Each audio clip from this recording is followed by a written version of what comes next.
We are analyzing the Lake Megantic Railroad disaster, which is the fourth deadliest rail accident in Canadian history and the deadliest involving a non-passenger train.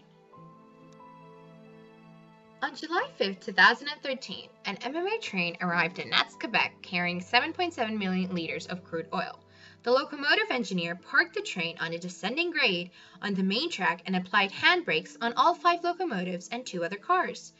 Railway rules say that handbrakes alone should be able to hold a train, but when the test was done, the locomotive air brakes were left on as well, and the train was being held by a combination of hand and air brakes.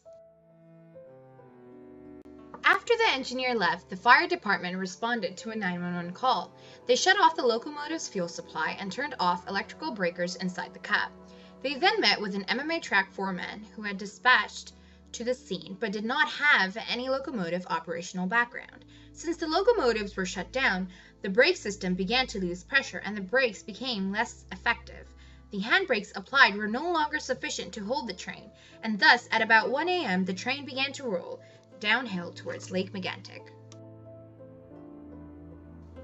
It derailed near the center of the town, and almost all of the 63 derailed tank cars were damaged, and many had large breaches. About 6 million liters of petroleum crude oil was quickly released and the fire began immediately. And the ensuing blaze and explosions left 47 people dead. Another 2,000 people were forced from their homes, and much of the downtown core was destroyed.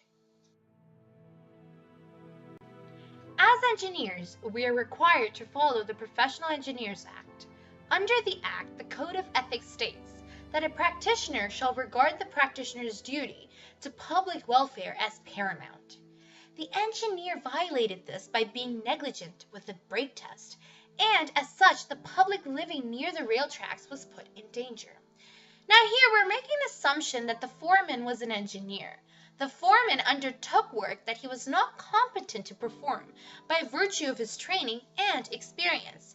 This falls under professional misconduct, and again, the safety of the public was put at risk. The tort law compensates the party that suffers damages as a result of unintentional wrongdoing. The plaintiff in this case are the 2,000 people who were displaced, lost their homes, personal belongings, schools, and businesses. The defendant is the MMA Railway and its employees.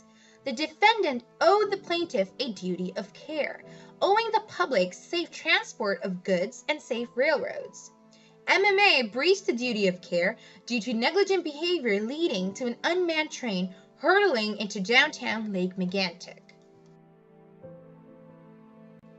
Now, it is possible to recover the cost of losses or injuries as a result of a failure in a duty of care, within 15 years of the original act and within 2 years of discovery of the failure. In this case, since tort was proven, the defendant is in fact liable. As the engineers are employees of the MMA Railway, the MMA Railway will be vicariously liable. That is the deep pocket theory. The legal precedence we used was Donahue versus Stevenson case.